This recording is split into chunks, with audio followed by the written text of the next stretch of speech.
Apparently, if it wasn't bad enough that the Democratic Party generally blames progressives for their failures, generally blames Republicans for their failures, generally blames the mailman for their failings. Now we have a new edition of the Democratic Party excuse machine, or gaslighting. But in this new edition of Democratic Party gaslighting, I'd rather just, maybe I need to change it to the United States of gaslighting. In this new edition, now, apparently, Joe Biden, President Biden, and the House of Representatives that the Democrats control, and the Senate that the Democrats control, apparently they are inept, erectilely defunct, paralyzed because of the Senate Parliamentarian. Yes, the Senate Parliamentarian, the all-powerful, the all-godly, the totally unelected Senate Parliamentarian is why we cannot have a minimum wage of $15 an hour, which, by the way, is not enough.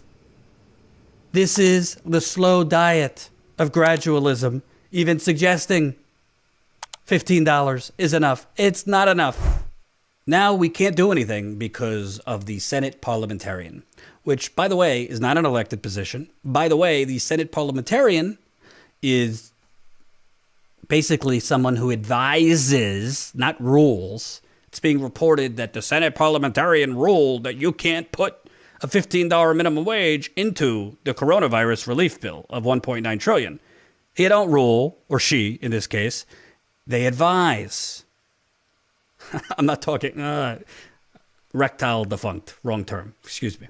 So let's get something straight here, okay?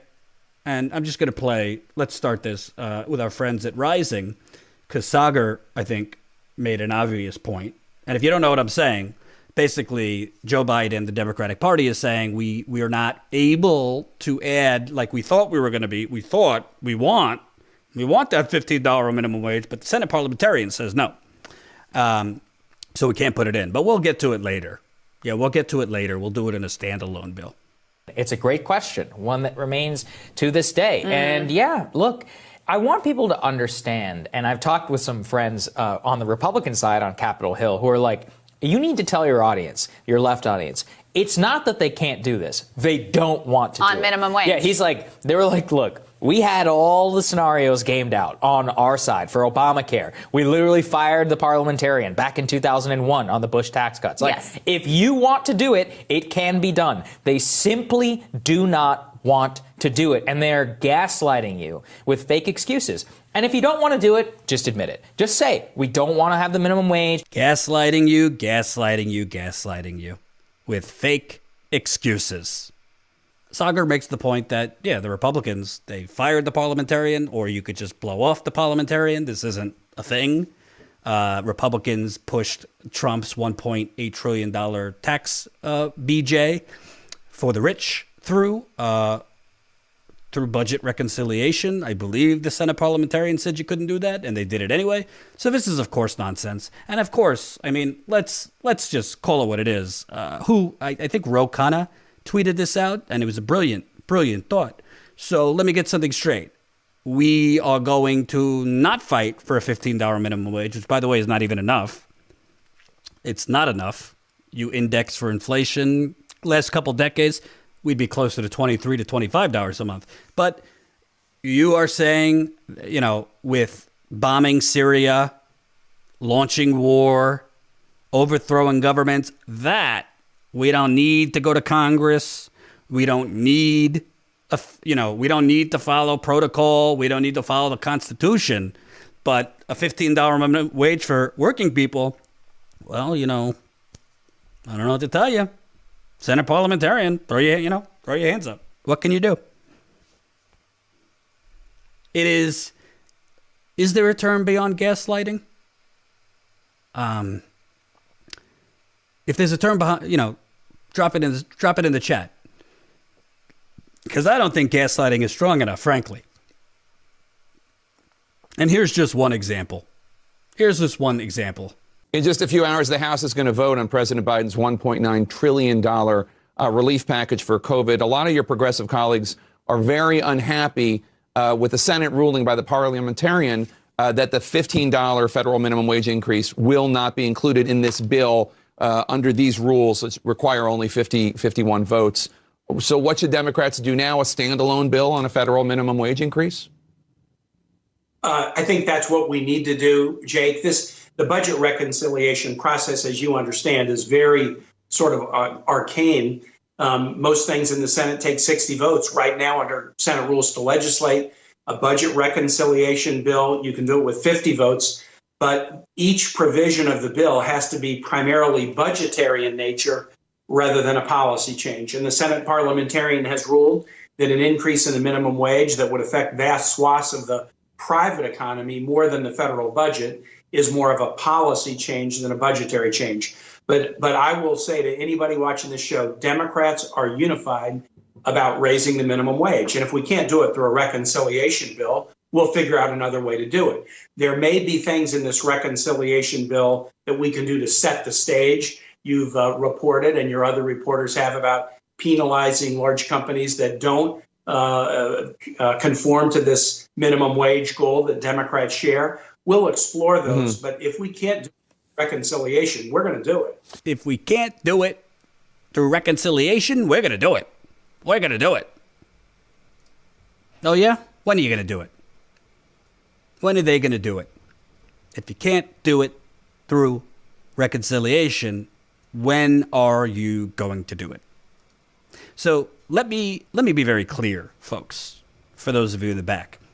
Number one, because Jake Tupperware is just a mannequin, he's not there to do journalism. Number one, the Senate Parliamentarian doesn't rule. He's not a king, or she's not a king in this case. Number two, they advise. Number three, Jake Tupperware, a little tongue-tied there, can't perform journalism. If it were me, I would have said, well, what do you mean it doesn't have an impact on the budget? The Congressional Budget Office scored it, gave it a score. That's what the Congressional Budget Office does. They said over 10 years, I think it would add $54 billion to the federal deficit. So that's not just a policy change, that's a budgetary thing. It would add $54 billion to the budget. They're now even abandoning the backup plan. Senior Democrats abandoned backup plan on $15 minimum wage. Oh, we can't do it because of the Senate Parliamentarian, but here's the backup plan. 2 hours later, we're abandoning that too.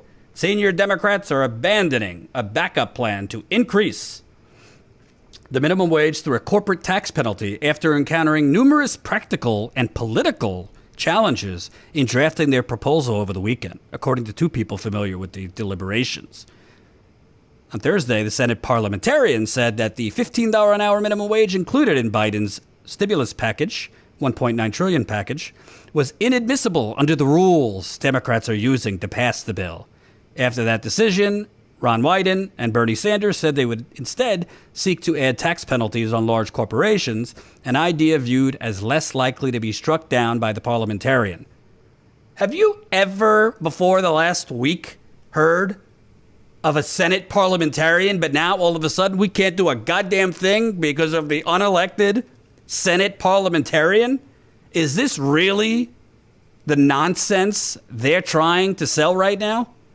That, we really want to do it, we just can't do it because the unelected Senate Parliamentarian is just, our hands are tied.